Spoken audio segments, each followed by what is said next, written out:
Первым пунктом визита спикера Ингушского парламента стал Северокавказский институт повышения квалификации сотрудников МВД, филиал Краснодарского университета МВД. Сегодня здесь открывают новое общежитие в рамках 85-летия самого вуза. Зелимхан Евлоев вместе с главой Кабардино-Балкарской республики в сопровождении других гостей осмотрели новый корпус и оценили условия, созданные для студентов. Сколько этажей? 5 этажей. Уже в актовом зале на пленарном заседании говорят о значимости вуза, в котором обучается немало ингушских студентов. Отсюда они выходят первоклассными специалистами, отметил Зелимхан Евлоев. По мнению спикера Ингушского парламента, именно работникам МВД нужно повышать квалификацию регулярно, ведь именно от этих людей зачастую зависит жизни и спокойствие граждан. Благодаря деятельности института удается существенно повысить уровень подготовленности сотрудников, совершенствование методов работы сотрудников, а также воспользоваться научно-методическими материалами, разработанными институтом. Уверен, что указанные меры значительно повышают эффективность деятельности органов внутренних дел.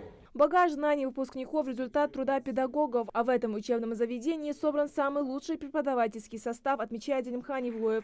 Лучших из них сегодня награждают грамотами от главы и парламента Ингушетии.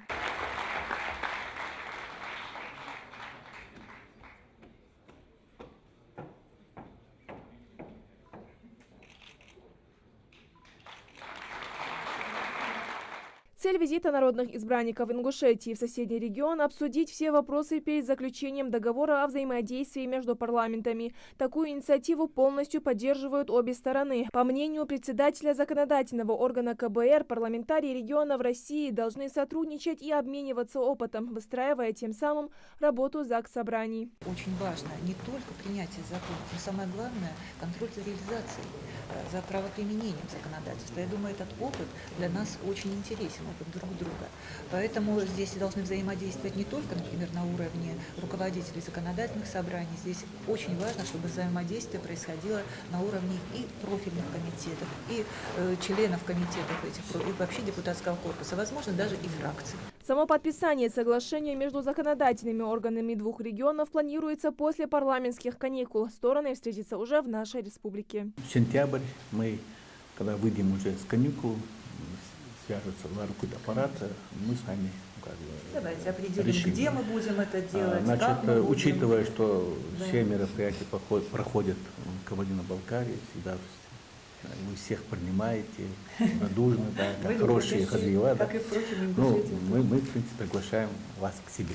Татьяна Егорова приняла гостей как истинная хозяйка, а после устроила небольшую экскурсию по зданию парламента, показав малый и большой зал заседаний. Речь также зашла и о структуре работы парламентария. Во многом система рассмотрения принятия законов и работа комитетов оказались схожими. Мы проводим пленарное заседание один раз в месяц, конец месяца. Скажу, что 90% мы успеваем сроки, которые там оговорены. Но учитывая, что они тоже там так вот быстро не рассматривают, и законопроект мы бывает, их мало очень, 90%, но бывает процент 10, мы несколько дней опаздываем. Да, несколько дней мы опаздываем. Но я думаю, что это все равно лучше рассмотреть, ответить на самовление. У нас тоже так же. Затронули коллеги-законодатели и вопрос работы Северокавказской парламентской ассоциации. Обе стороны сошлись во мнении, что работу ведомства необходимо активизировать. Это возможность внесения консолидированных инициатив, почему нам это важно? Сегодня, когда мы обсуждаем инициативы, нам проще это сделать в рамках СКПА, потому что у нас проблемы практически одни и те же.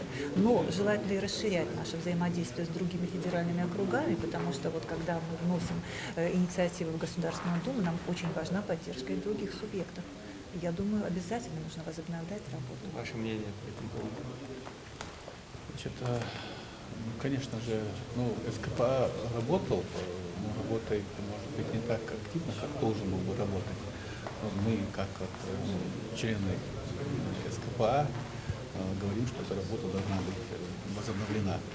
И, конечно же, может быть, нам и не нужно выходить из Южно-Российской парламентской ассоциации, хотя бы оставаться ассоциированными членами Южно-Российской парламентской ассоциации. Северный Кавказ – это не только 7 субъектов, которые входят в СКПА, так называемые, но и Ростов, и Краснодарский край, и Калмыкия, и Волгоград, и сейчас вот у нас присоединился и Крым, Севастополь, для того, чтобы мы и поддерживали друг друга. Большое внимание уделено и вопросу взаимодействия молодежи регионов. На этой неделе в Ингушетии состоялось первое заседание нового созыва молодежного парламента. Представители Кабардино-Балкарии приняли в нем участие, что говорит о хороших взаимоотношениях между молодыми депутатами. В итоге, как отметили парламентарии, впереди огромный фронт работ, знакомства и обмен опытом с коллегами. Индира Манкиева, Хаваш Гойгов, Новости 24.